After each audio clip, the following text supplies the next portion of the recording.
Vai começar a Antena Aberta para escuta até perto do meio-dia, edição do jornalista António Jorge. Bom dia. Olá, bom dia. Comigo hoje na emissão está Hilda Brito na produção e Alberto Cardoso na coordenação técnica. Vamos falar do Serviço Nacional de Saúde. O Presidente quer repensar o SNS. Marcelo Rebelo de Sousa disse que a mudança da Ministra da Saúde não resolve os problemas do Serviço Nacional de Saúde. O Presidente pediu antes uma reflexão global, em vez de se andar a apagar fogos pontuais e a empurrar o problema de fundo com a barriga. Hoje ficamos a conhecer o relatório da primavera do Observatório Português dos Sistemas de Saúde e há aí vários alertas, muitos dirigidos sobretudo ao Governo.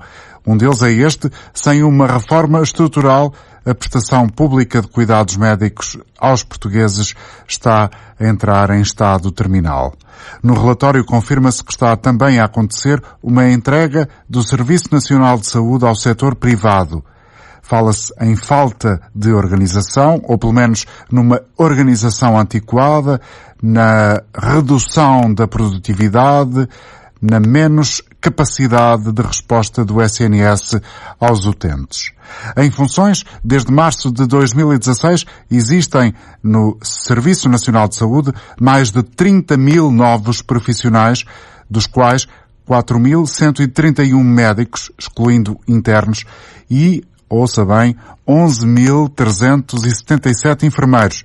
Mas, e aqui é que está o busilis da questão, o efeito mais imediato deste reforço em termos de recursos humanos foi na despesa e não naquilo que traduz, à primeira vista, este aumento de recursos humanos, ou seja, na prestação de cuidados de saúde à população. E agora, ou melhor, porquê só agora todos parecem ter acordado para as dificuldades do Serviço Nacional de Saúde? Será que esta pergunta radica num problema efetivo ou ela assenta antes num erro de percepção? Porque, afinal, se calhar, já todos sabiam das dificuldades do SNS, mas nada tem sido feito. E quando se diz todos, estamos obviamente a partilhar aqui a opinião de Marcelo Rebelo de Sousa, no sentido de que este não é um problema que possa estar associado a um governo, mas sim a vários governos ao longo dos anos. Queremos ouvir a sua opinião. Ligue o 822-0101. 822-0101. Se está fora do país, para participar o número é diferente. É o 2233-99956.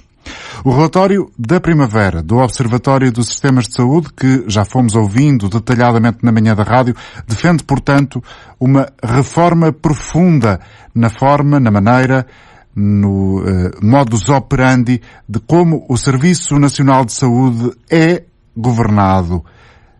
Essa reforma passa, de acordo com estas conclusões do relatório destes especialistas do Observatório, por dar mais autonomia aos hospitais e por existirem salários que sejam mais chorudos na prática, que possam concorrer com os salários praticados no setor privado. São conclusões que são essenciais para o programa de hoje, para ouvirmos a sua opinião mais adiante. E para isso vamos recordar com a jornalista Rosa Azevedo então as ideias principais deste relatório. Qual é a orientação estratégica estrutural que se pretende seguir na saúde? Esta é uma das questões lançadas neste relatório de primavera. O Observatório Português dos Sistemas de Saúde considera que falta definir um caminho para que o Serviço Nacional de Saúde saia desta crise mais resiliente. O relatório alerta, falta perceber que papel vão ter os setores privado e social, até porque o SNS depende cada vez mais dos privados para garantir os cuidados que não consegue prestar. Outra pergunta sem resposta: como atrair, motivar e reter os profissionais no Serviço Nacional de Saúde? O Observatório defende uma reforma profunda da gestão do SNS, com mais autonomia dos hospitais e melhores salários, mas deixa um aviso: não basta pagar mais, é preciso dar melhores condições de trabalho e de carreira. Força de trabalho insuficiente, organização profissional antiquada e ausência de carreira para estimular os talentos. É o diagnóstico feito no relatório de primavera intitulado E agora? E agora vamos ouvir as explicações mais detalhadas ainda do professor Manuel Lopes, é professor na Universidade de Évora, e ele é um dos coordenadores do Observatório dos Sistemas de Saúde, foi com quem a jornalista Rosa Azevedo falou esta manhã. Ele defende que a revolução estrutural que defende o Observatório obriga a uma espécie de pacto social, não é um trabalho apenas para uma legislatura. Esta falta de estratégia para a reestruturação do SNS não é algo que possamos dizer que é uma novidade, porque efetivamente há muitos anos que percebemos que o SNS precisa de uma alteração estrutural e essa estratégia nunca foi clara. E neste momento também não é, sendo que isso obviamente condiciona todo o Serviço Nacional de Saúde e, acima de tudo, condiciona o potencial de mudança que existe no Serviço Nacional de Saúde. Não temos dúvidas acerca disso e, portanto, exatamente por isso é que apontamos a necessidade de ter uma estratégia como uma necessidade absoluta, até porque, se queremos mudar, temos que saber ou temos que definir qual é o horizonte. Isso torna-se ainda mais urgente quando o Serviço Nacional de Saúde passou por uma prova de fogo como foi a pandemia e quando está definida uma nova lei de bases da saúde que também não aponta caminhos concretos para este desenvolvimento? Sem dúvida. Relativamente à questão da pandemia, torna-se ainda mais urgente por causa da pandemia, porque a pandemia é uma situação inesperada. Portanto, por norma, não conseguimos antecipar uma pandemia, nomeadamente uma com as dimensões que teve a que ainda estamos a viver. Mas também é verdade que uma pandemia claramente nos obriga a repensar e nos obriga a inventar soluções que até aí não tínhamos imaginado. E, portanto, neste momento precisamos de sistematicamente estudar o que aconteceu durante a pandemia, para daí tirarmos lições, para daí tirarmos ilações, para aprendermos com isso. E sim, para depois nos projetarmos no futuro. Claro que sim. E, portanto, essa dimensão é absolutamente essencial. E, portanto, não temos dúvida nenhuma acerca disso. Neste relatório fala-se também na dificuldade de manter os profissionais no SNS, numa altura em que este é um tema que está na atualidade diária.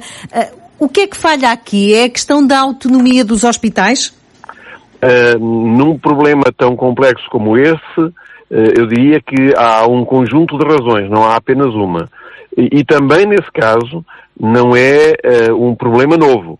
Porque a questão dos recursos humanos em saúde, dos profissionais de saúde, e atenção, que não é o problema de uma profissão, é o problema de todos os profissionais de saúde, é um problema que se arrasta há imensas legislaturas. E, de facto, há um conjunto de razões que passam necessariamente pela atratividade das carreiras, pela remuneração, mas também passa garantidamente pelo modo como os serviços, portanto, pelos modelos de cuidados, pelos modelos organizacionais que existem, quer nos hospitais, quer no centro de saúde, e também, necessariamente, por uma novidade, que já não é propriamente uma novidade, mas é algo que se tem vindo a impor, tem vindo a ganhar força, que é necessariamente a concorrência do setor privado. E, portanto, há um conjunto de razões, e também há uma outra questão que também tem vindo a ganhar muita força, que é a atratividade das ofertas do estrangeiro. E, portanto, há um conjunto de razões que exigem que voltemos a olhar para esta dimensão do Serviço Nacional de Saúde, portanto, para a gestão dos recursos humanos em saúde como estrutural. Ou seja, temos que criar condições para conseguir atrair e reter no Serviço Nacional de Saúde uma base estrutural que garanta que, efetivamente, temos no Serviço Nacional de Saúde as condições para, não só para prestar os cuidados, mas também para garantir a formação dos futuros profissionais de saúde. Portanto, porque o Serviço Nacional de Saúde não se limita a prestar cuidados. É também uma escola. E para ser uma escola precisa de ter pessoas de referência, precisa de ter clínicos de referência em todas as áreas profissionais. E isso, de facto, precisa também urgentemente de ser revisto. Podemos concluir deste relatório que o Serviço Nacional de Saúde está doente? Eu não o diria assim. Eu diria que o Serviço Nacional de Saúde, até hoje, talvez tenha sido uma das dimensões da nossa vida social que mais provas deu de vitalidade. Eu recordo sempre, a propósito disso, o que era a taxa de mortalidade infantil e a taxa de mortalidade materna e a esperança de vida antes do SNS e depois do SNS. Recordo que a taxa de mortalidade infantil e a taxa de mortalidade materna eram próprias de um país de terceiro mundo.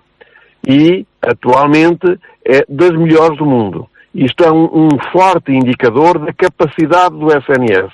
Portanto, o SNS necessariamente precisa de se reestruturar, porque precisa em cada momento de se adequar ao perfil epidemiológico da população que serve. E, de facto, esse perfil tem vindo a mudar.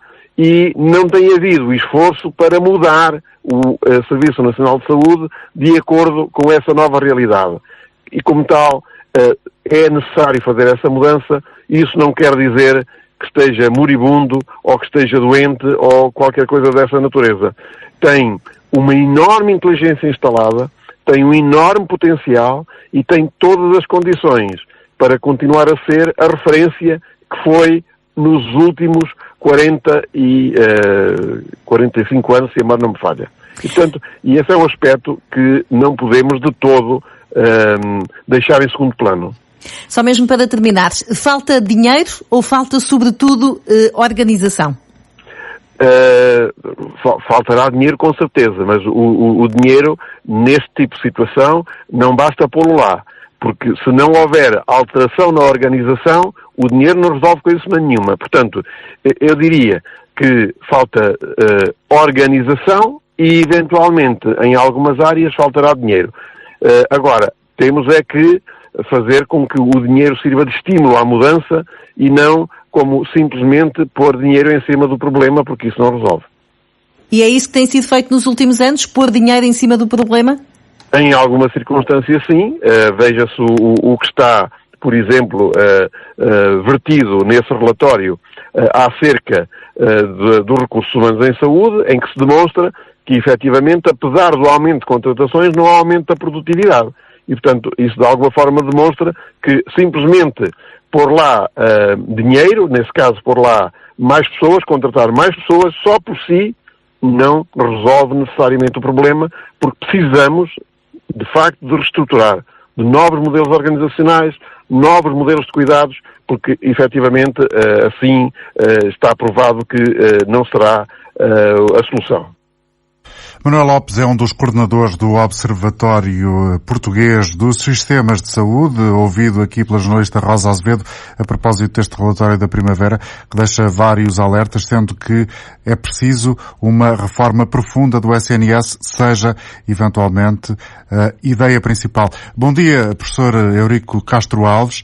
Obrigado por estar connosco também ao telefone. É presidente da Convenção Nacional de Saúde. Já foi muitas coisas na vida, profissionalmente. É médico, professor de cirurgia. Já foi também elemento do governo. Do seu ponto de vista, quando se fala do Serviço Nacional de Saúde, e este é um tema recorrente na sociedade portuguesa, nas dificuldades que o SNS tem, o que é que lhe vem logo à cabeça? É uma falta de organização, como já ouvimos aqui dizer, ou é falta de dinheiro, ou as duas coisas? Evidentemente que é as duas coisas. Eu concordo com tudo o que foi dito anteriormente. De facto, é preciso uma grande mudança, uma grande reforma estrutural. O mundo muda todos os dias e as instituições também têm que ir mudando. Agora, eu acho que, além da reforma estrutural que é importante, além do financiamento que é importante também uma nova atitude.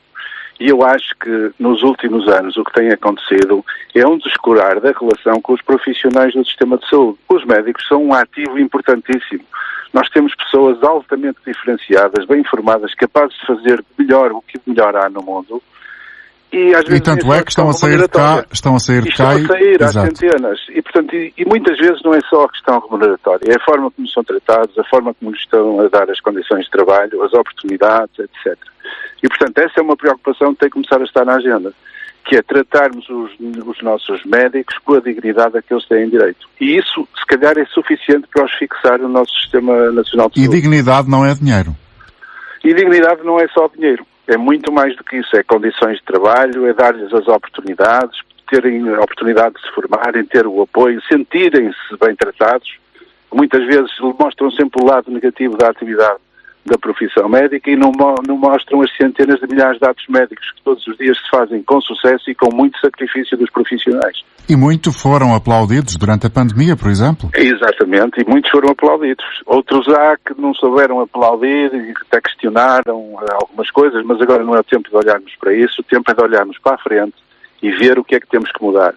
E mudar é aumentar o financiamento claramente, fazer uma profunda reforma estrutural, descomplexizar ideologicamente o nosso sistema de saúde. Temos que aproveitar todos os recursos disponíveis e começar a tratar bem os nossos profissionais. Ou seja, sistema e não serviço, na velha dicotomia que o PSD... Sistema e não serviço, porque o que nos interessa a nós é tratar a saúde dos portugueses, tratar todos os portugueses por igual, e não estar aqui a premiar complexos ideológicos que nos deixam não aproveitar recursos que estão disponíveis e que são também de alta qualidade e de alta eficiência. Nos últimos anos, do seu ponto de vista, esse foi um dos problemas, uma questão ideológica? Esse foi um dos principais problemas. Repare, nós fechamos parcerias público-privadas na saúde que eram casos de sucesso. O Hospital de Braga era frequentemente referenciado como um dos melhores hospitais do país. Depois de fechar a PPP, ficou a custar mais de umas centenas de milhões de euros e hoje é um dos piores do país. Aliás, foi dos primeiros a fechar quando veio esta crise da obstetrícia. Mas isso levanta outra questão, quer dizer que isso dizer que as administrações públicas, stricto sensu, em sentido restrito, portanto, não gerem tão bem como as gestões privadas? Nós não podemos generalizar, mas de uma forma geral não gerem tão bem. E não gerem também porque também não têm condições. Hoje em dia os hospitais praticamente não têm autonomia nenhuma para ter atos de gestão. Não podem contratar médicos, não podem contratar enfermeiros e, portanto, está tudo centralizado de uma forma altamente burocrática que qualquer decisão demora meses a poder ser concretizada. Claro que isto depois repercute-se na eficiência dos serviços hospitalares. E chegamos à situação a que estamos hoje. Professor Eurico Castro Alves, acha que essa centralização da decisão, como o senhor acabou de dizer, acontece porque o país, por exemplo, atravessou já várias vezes na história recente, na história contemporânea pelo menos, situações de bancarrota e agora há medo que os hospitais comecem a gastar sem ter no horizonte o fundo do cofre? Claro, essa pode ser uma das razões, mas se houver inteligência e criatividade, essa razão pode ser lateralizada. Porquê? Porque se nós constituirmos mecanismos de controle de gestão, como havia um país que tinha uma agência que monitorizava as administrações, e hoje em dia isso faz-se online, portanto há um conjunto de indicadores que podem ser utilizados e que nós sabemos se a administração está a ir no bom ou no mau caminho e podemos substituí-la. Agora, o que não podemos é cair no exagero, no extremo de controlar as decisões todas de todo um país que tem 10 milhões de habitantes, que tem milhares e milhares de atos médicos a acontecer todos os dias, milhares e milhares de necessidades, e não podemos cair na tentação de querer centralizar tudo num único ministério ou numa Secretaria de Estado e depois ainda por cima tem que se ter a aprovação das finanças, etc, etc. Isto repercute-se de uma total ineficiência do sistema. Portanto, o que temos que ter é criatividade para manter um controle de boa gestão, com certeza, mas ter criatividade para poder descentralizar e fazer com que as coisas funcionem. E depois permitir utilizar todos os recursos disponíveis, porque esse é que é um dos grandes problemas do nosso sistema. Nós temos imensos recursos disponíveis no setor social, no setor privado, que podiam ser contratualizados pelo Estado, que podiam providenciar e fornecer aos portugueses serviços de saúde igualmente, tendencialmente gratuitos, de alta eficiência e de alta qualidade, utilizando todos estes recursos. Mas não é isso já que está a acontecer?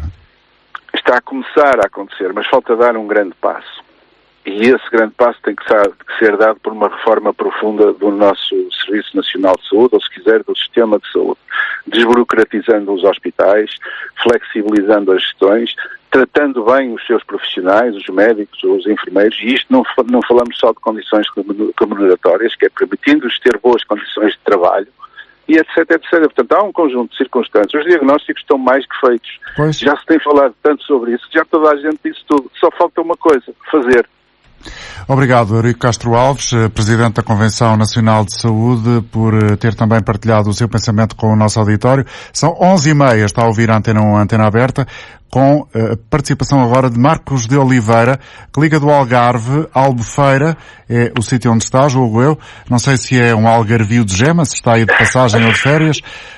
Albufeira é sempre um problema durante o verão e o Algarve em particular. Bom dia. Antes de mais, muito obrigado pela oportunidade de participar. Eu não sou algarvio de gema, sou vimaranense, trabalho no Algarve há alguns anos. Neste momento até estou em Beja. E o que eu tenho a dizer sobre este assunto que é tão importante para todos nós é o seguinte. E tive a ouvir com muita atenção esta última intervenção, que acaba por me dar um bocado de razão àquilo que eu acho.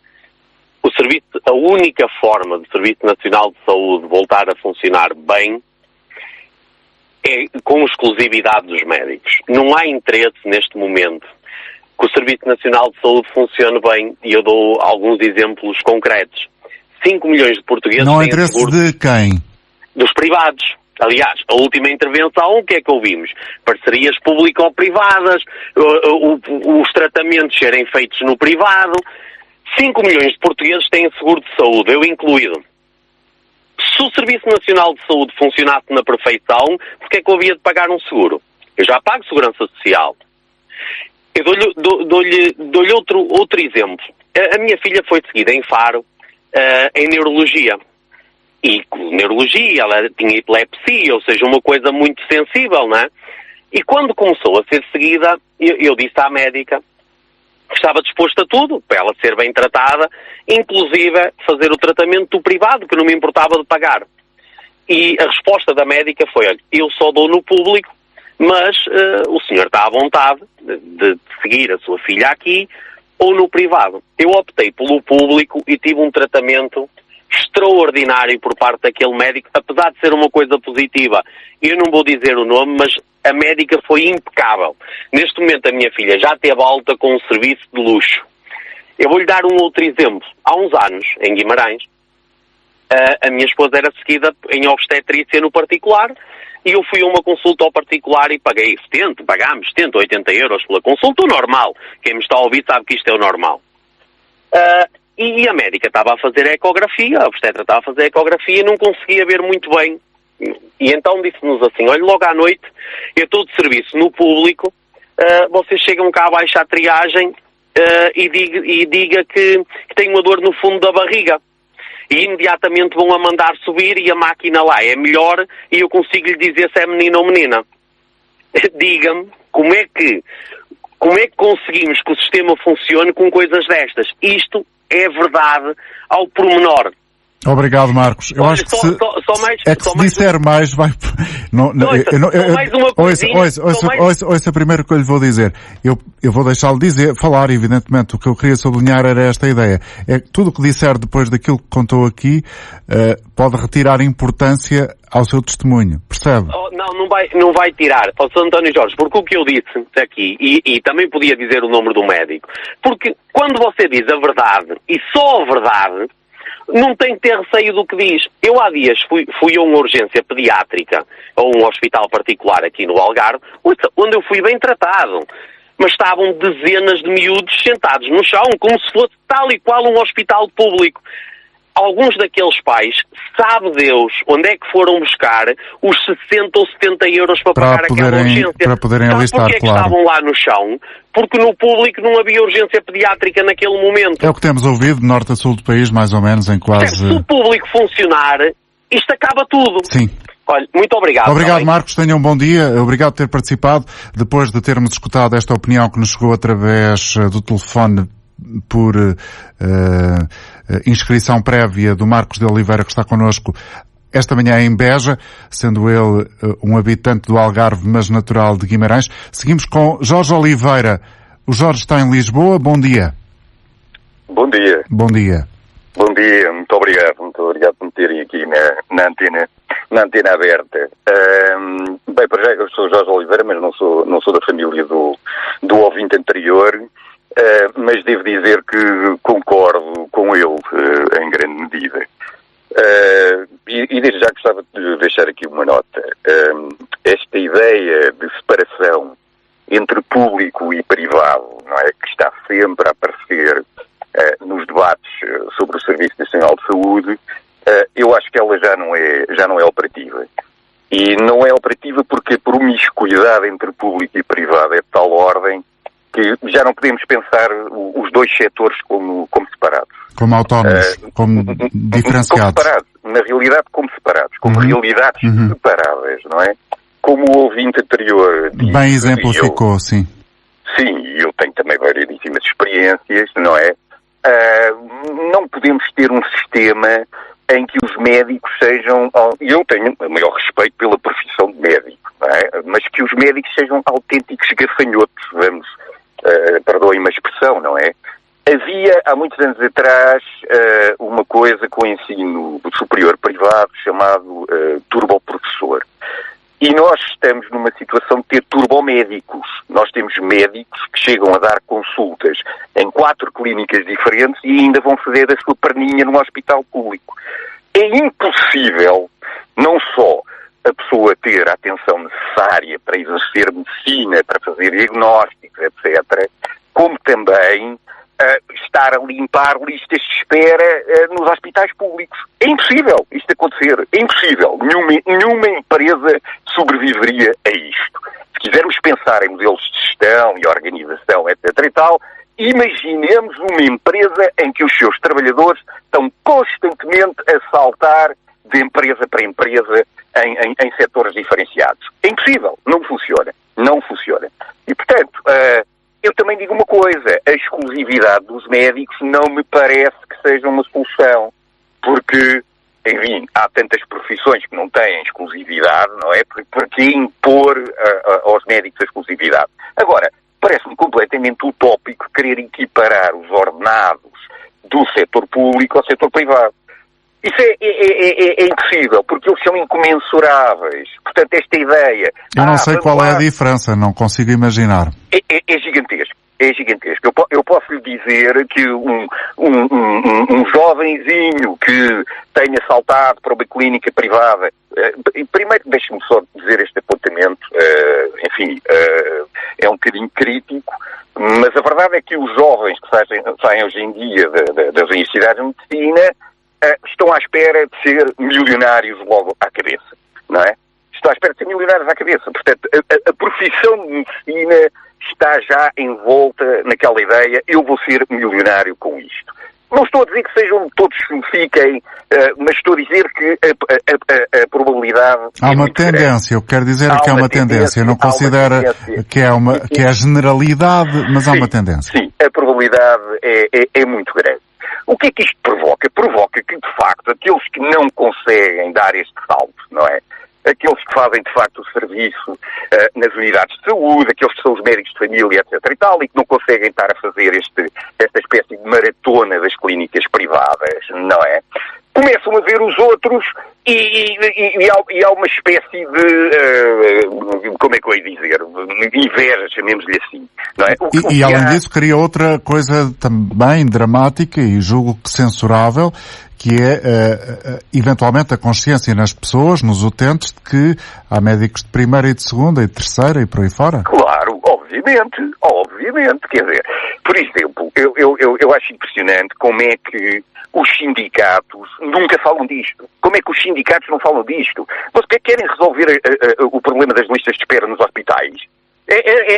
Era obrigar os médicos a fazerem menos gafanhotagem nas clínicas privadas e no serviço de saúde privado. Jorge. Porque, como disse esse ouvinte, não é? E eu também tenho experiências, é impressionante como é que se vai apanhar o mesmo médico, não é?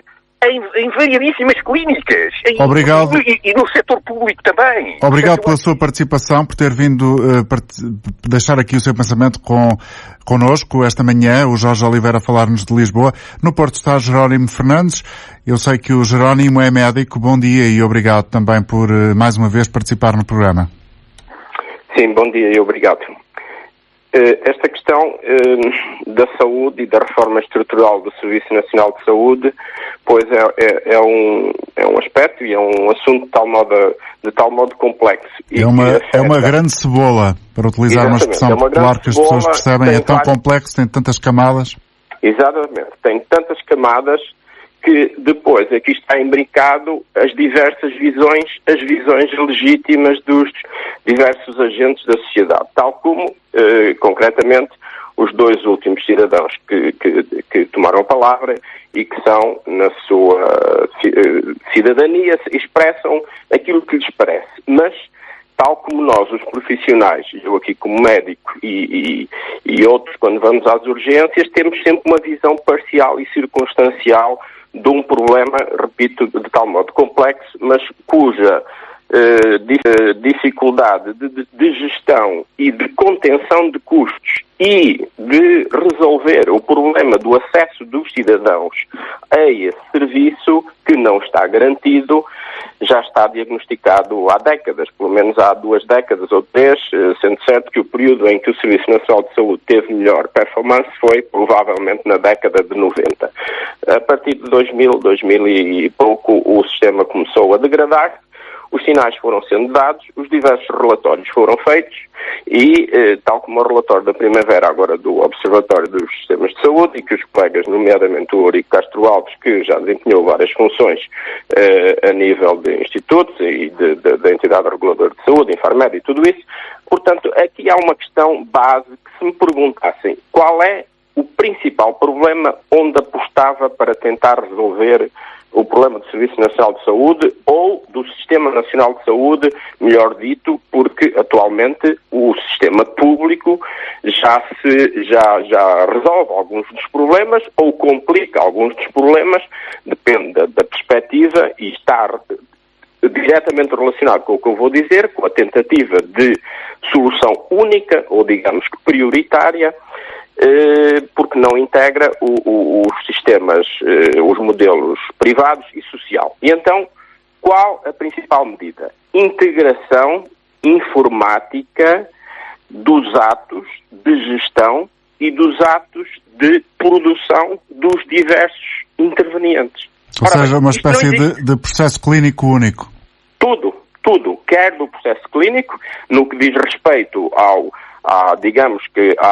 modo como os profissionais lidam com os pacientes, e depois a integração dos modelos organizacionais e dos seus resultados de eficiência na relação custo-benefício. Portanto, isto é simples, quer dizer, isto existe, as empresas, qualquer corporação a nível mundial tem este relatório, quer dizer, online, diário, tudo é feito. Sabe-se qual é a produção, sabe-se quanto custa um ato para produzir um parafuso, quantos funcionários faltaram naquele dia ou na semana anterior, já não digo que seja no próprio dia, mas com uma semana ou um mês de atraso, mas tudo isto teria que estar integrado.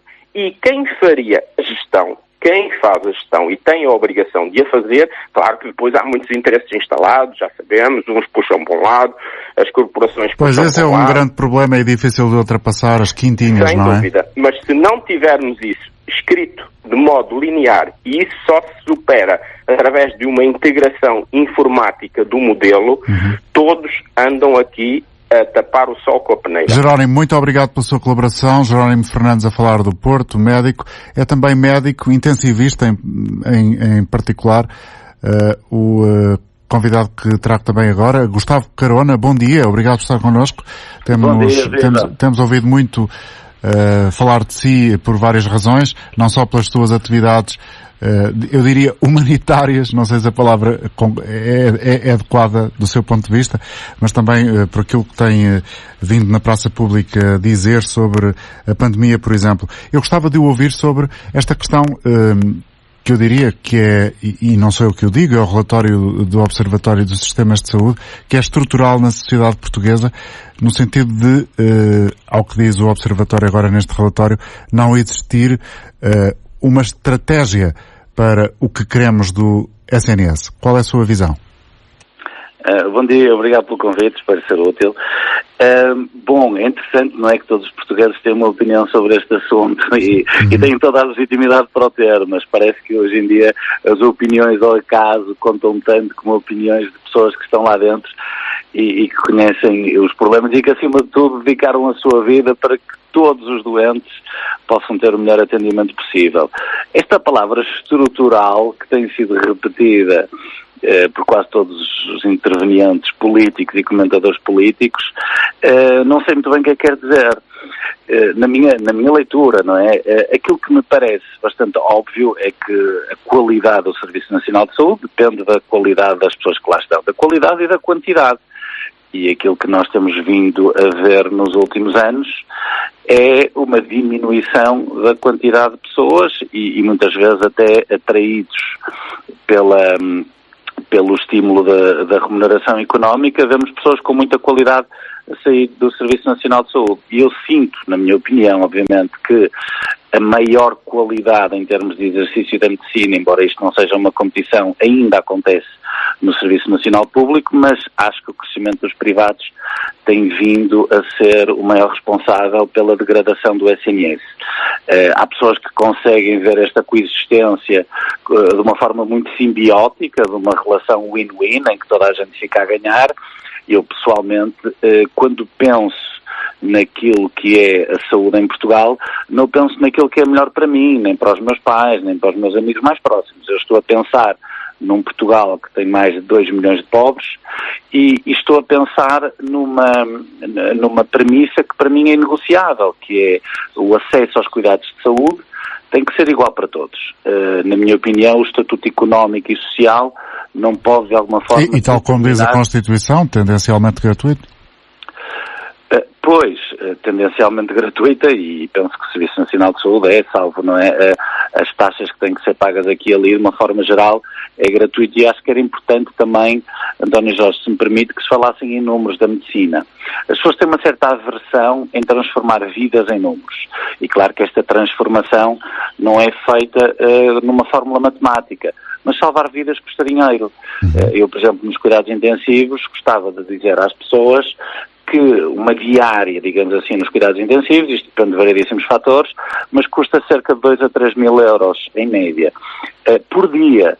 Ou seja, por exemplo... E uma pessoa, um doente. Uma pessoa, um doente, exatamente. Doença Covid, não é? Que teve tempos de internamento muito prolongados para aquilo que era a média habitual nos cuidados intensivos, entre 2 a 3 semanas, sensivelmente, mais uma vez, depende de vários fatores, da forma como se analisa. Mas estamos a falar de cerca de $500 mil por doente. Portanto, quando nós, não é, na sociedade, tivemos tanto tempo para discutir aquilo que foi, não é, uma pandemia, infelizmente, não é, dominou a atualidade, nós esquecemos de falar sobre esta parte. Do dinheiro. Dos custos. Dinheiro, exatamente. E que se existe ali, deixa de existir noutro sítio. E quando nós vemos às vezes que certos medicamentos não entram no mercado porque custam milhões, realmente temos que perceber que a saúde também carece de decisões sustentadas na economia e que não há tudo para todos. Não conseguimos, não é, ter a medicina de ponta até à última molécula para todos os doentes, para todas as doenças, e não conseguimos isso a todos os níveis, não conseguimos isso a nível do ensino, a nível da justiça, a nível da segurança, não conseguimos... E até que ponto, Gustavo Carona, concorda com esta ideia? E aquilo que custa mais, depois não é sustentado no hospital privado, habitualmente passa para o público. Exatamente. Eu sou contra a medicina privada, e atenção, não sou contra quem lá trabalha, que é uma coisa muito diferente. Tenho o máximo de respeito por todos os profissionais de saúde e não só que fazem os serviços privados para funcionar. Eu sou contra o facto de o conceito de saúde a ser baseado no negócio e que para mim antagoniza o princípio, não é? Porque os doentes não é suposto darem dinheiro e realmente a privada escolhe as áreas da medicina que lhes parece mais vantajosas e para mim isso é uma perversão, até porque muitas vezes há ali uma relação de doente que passa para cliente. E o cliente exige, o cliente tem opiniões, e o cliente quer fazer exames. E no fundo, se aplicarmos essa máxima, o cliente tem sempre razão. Pois, mas não deveria ser assim, não é? Pois, em medicina julgo que não. Exatamente, as decisões do corpo clínico, não é? Uma pessoa quando vai num avião não está à espera que os passageiros tenham opiniões sobre os pilotos. Portanto, nós também não queremos isso na medicina porque é mau para os doentes. As pessoas acham que têm opiniões sobre, as pessoas têm direito ao seu livre-arbítrio, mas depois de terem as opções clínicas detalhadamente explicadas pelo corpo clínico. E eu sinto que às vezes essa honestidade intelectual fica beliscada Gustavo, quando desculpe, a medicina passa a ser privada. Para atalhar o seu pensamento, portanto, para si, e dir-me-á se eu estou a ver bem a coisa ou não, o crescimento da medicina privada tem vampirizado o sistema público. Sem dúvida, eu não consigo ver a questão de outra forma.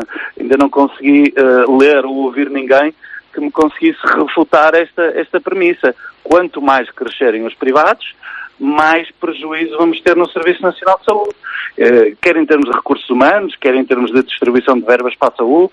Portanto, parece-me que estas duas realidades não conseguem coexistir. Ou não é reforçamos o Serviço Nacional de Saúde, ou continuamos a permitir que os hospitais privados dominem a cena, principalmente nos grandes centros urbanos. Que é o que tem vindo a acontecer. Gustavo Carona, muito obrigado. E eu é que agradeço. Um bom dia. Tenho agora a oportunidade de conversar com Xavier Barreto, da Associação de Administradores Hospitalares. Muito obrigado por estar connosco esta manhã. Agradeço-lhe a sua disponibilidade, Xavier Barreto. O senhor que tem um percurso académico muito ligado à administração, que estudou tanto ao longo da vida sobre estas questões relacionadas com a forma como se gere em saúde, como é que interpreta as notícias que hoje temos no topo da atualidade, que resultam no fundo do trabalho do Observatório Português dos Sistemas de Saúde, a dizer no fundo que o SNS está quase em estado terminal? Muito bom dia, muito obrigado pelo convite. Nós acompanhamos em grande medida as conclusões do relatório de primavera. Basicamente, onde se diz que existe uma falta de estratégia e que o simples atirar dinheiro para o sistema, a simples contratação de profissionais, se não for acompanhada de uma estratégia, nomeadamente na definição de objetivos e de metas concretas a atingir. Sim, deixe-me interrompê-lo aí nesse ponto, Xavier Barreto, até porque uma das ideias que sai deste relatório é que, efetivamente, por exemplo, desde 2016 há mais pessoas, na prática quer dizer que se atirou mais dinheiro para o sistema, porque foram feitas mais contratações, nomeadamente médicos e enfermeiros, mas na realidade isso não se traduziu num aumento de produtividade, o que pode deixar transparecer, pelo menos a um leigo que não está por dentro da gestão dentro da saúde, que haverá aqui problemas de gestão destes recursos. Sim, há problemas de ferramentas de gestão. Repare, quando os conselhos de administração não têm autonomia para definir uma estratégia para a gestão destes recursos humanos, por exemplo, alinhando incentivos entre o hospital e os profissionais, definindo incentivos em função do desempenho, que é aquilo que temos vindo a defender, e naturalmente que é um problema de gestão, mas de ferramentas de gestão, não necessariamente dos gestores. O que nós temos vindo a defender é que se faça um realinhamento de incentivos, de objetivos entre as instituições e os profissionais. Isso implica, naturalmente, que nós possamos avaliar o seu desempenho e que lhes possamos retribuir em função desse desempenho. Que é uma forma completamente diferente de olhar para a gestão de recursos humanos do Serviço Nacional de Saúde. É isso que temos vindo a defender e que tem dado... Os resultados são claros, nomeadamente... Ou seja, em linguagem popular, confirme, por favor, se esta afirmação tem aderência à realidade. Tanto ganha aquele que trabalha bem como aquele que trabalha mal. Portanto, o gestor hospitalar, o administrador, não tem instrumentos e autonomia decisiva capaz de gratificar e, ao mesmo tempo, penalizar pela via da retribuição o que tem bons desempenhos e aquele que não tem tão bons desempenhos. É exatamente isso que se passa. Portanto, nós temos um sistema de avaliação de desempenho antigo, o chamado CIADAP, que é aplicado a toda a administração pública, que é feito de 2 em 2 anos e que, no limite, poderá permitir a um profissional, por exemplo, a um médico, que no fim de 10 anos de avaliação consiga progredir 1 grau dentro da sua categoria. E essa progressão de 1 grau poderá corresponder a um aumento de 100 euros em 10 anos. Portanto, repare que estamos a falar de um incentivo que obviamente é muito limitado e que não está muitas vezes associado ao desempenho específico daquele profissional. E, portanto, o que nós defendemos são ciclos de avaliação muito mais curtos e muito mais focados no desempenho que esperamos daquele profissional, quer em termos naturalmente, de produtividade, mas também em termos de qualidade daquilo que é feito. Portanto, essa mudança que tem que ser feita é uma mudança complexa, que não vai ser feita em poucos meses, mas é uma mudança que tem que ser pensada desde já, para que possamos ter aqui uma transformação da forma como alinhamos os profissionais com os nossos objetivos, com a nossa estratégia. É isso que nós temos vindo a defender e é isso que esperamos, naturalmente, que em termos de reforma estrutural do Serviço Nacional de Saúde seja feita a curto prazo, porque isso é absolutamente decisivo. Se nós não tivermos os profissionais connosco, se no fundo não os realinharmos com aquilo que são os nossos objetivos, desenvolvimento para o Serviço Nacional de Saúde, naturalmente teremos um problema gravíssimo. É, se calhar, o critério mais determinante para a sobrevivência do Serviço Nacional de Saúde nos próximos anos. O senhor dizia há poucos dias que praticamente todos os hospitais estão no negativo, digamos assim. Sabemos que nos últimos 10 anos a despesa do Serviço Nacional de Saúde duplicou, aumentou 53%, dizia há dias um relatório do Conselho das Finanças Públicas. Como é que se percebe esta realidade? Percebe-se porque os hospitais têm tido um aumento de custos superior àquilo que tem sido o aumento de financiamento. Isso é claríssimo este ano. Com o número de profissionais de saúde que foram contratados nos últimos anos e que, aliás, estão expressos nesse relatório da primavera do Observatório, mas que também já vinham relatados num outro relatório recente do Conselho de Finanças Públicas. Portanto, é claríssimo esse aumento de profissionais do Serviço Nacional de Saúde, a que se junta agora um aumento muito significativo das cadeias logísticas, dos custos, por exemplo, com energia e com uma série de consumíveis e de equipamentos consumidos pelos hospitais. Portanto, temos um aumento de custo dramáticos este ano. E, portanto, o orçamento que foi dado este ano, que foi dado no início do ano, já está desatualizado em relação àquilo que têm sido os custos dos hospitais.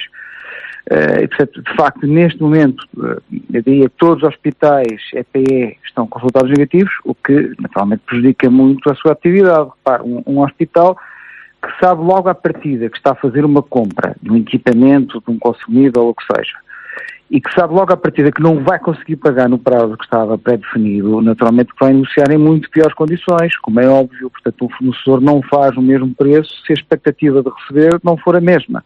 Se a expectativa de receber for para daqui a um ano, para daqui a vários meses, porque além daquilo que é o prazo legal geralmente assumido como prazo de pagamento, obviamente que as condições negociais não são as mesmas. E, portanto, o que nós temos vindo a chamar a atenção é que este subfinanciamento que é crónico e que se mantém este ano, naturalmente prejudica a eficiência dos hospitais. E, portanto, e o senhor tem alguns sinais, esta crise, digamos assim, mais uma na saúde, porque na prática, ao longo das décadas, temos vivido com maior ou menor mediatização este problema. O senhor encontra sinais políticos de que essa realidade, desse subfinanciamento crónico, pode inverter-se a curto prazo? Não, repare, nós temos quase 2 anos e alguns meses em pandemia, absolutamente focados na pandemia. E, portanto, eu admito que durante esse tempo, durante esse período, que não tenha havido, se calhar, a serenidade e o tempo necessário para pensar nestas questões mais estruturais. Mas elas sempre lá estiveram e continuam a estar. A questão da valorização dos recursos humanos, da autonomia dos conselhos de administração, do subfinanciamento, são questões estruturais que sempre lá estiveram e continuam a estar. A pandemia, admito que tenha prejudicado essa discussão. Certo, atrasou. Temos agora um novo governo, que tomou posse há poucos meses, com um orçamento de Estado aprovado anteontem. E, portanto, estamos a iniciar um novo ciclo.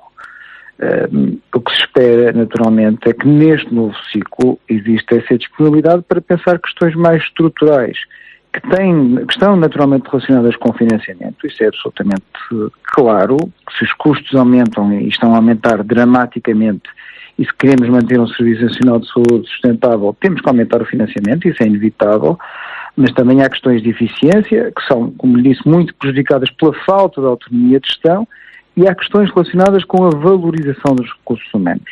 Os salários têm vindo, no fundo, a ser desvalorizados ao longo do tempo. À medida que o custo de vida aumenta, à medida que temos mais concorrência por parte do privado, é natural que os salários que foram definidos há 10 anos, hoje em dia, estejam desvalorizados, mas mais do que isso, é importante repensar a forma como nós gerimos os recursos humanos, a estratégia que temos para a gestão. E no âmbito desta estratégia, nós entendemos como fundamental a definição de incentivos em função do desempenho. É uma mudança estrutural, de facto. Xavier Barreto, da Associação de Administradores Hospitalares, agradeço também a participação nesta edição da Antena Aberta, a repetir aqui ideias sobre o que é preciso fazer para reformar o SNS. Obrigado pela sua atenção. Voltamos na próxima quinta-feira. Bom dia. Termina aqui a Antena Aberta, edição